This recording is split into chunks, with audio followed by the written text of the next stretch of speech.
Kıymetli arkadaşlar, herkesin görüşünüze saygımız vardır. Ben kıymetli başbakanıma beste yaptım, o besteyi söylemek istiyorum. Başbakanım, başbakanım, Recep Tayyip Erdoğan'ım.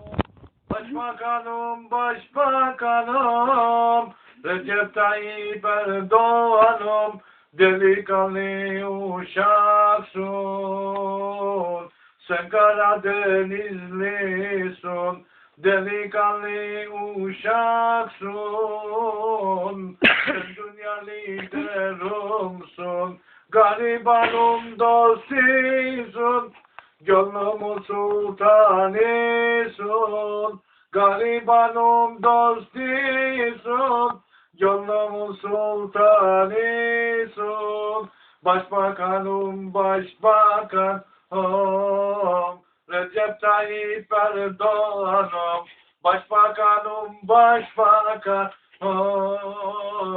Recep Tayyip Erdoğan'ım.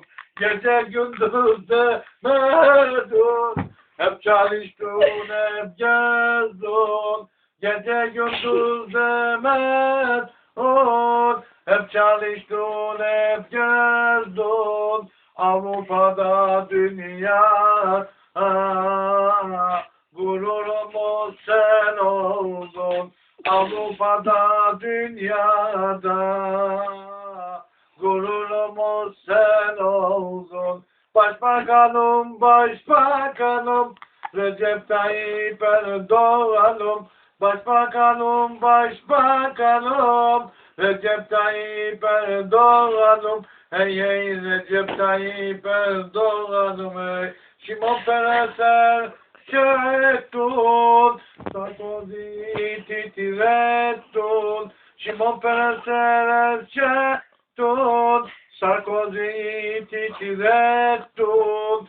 Davos'a gitmem dersin. Başbakanım, başbakanım, Recep Tayyip Erdoğan'ım hey.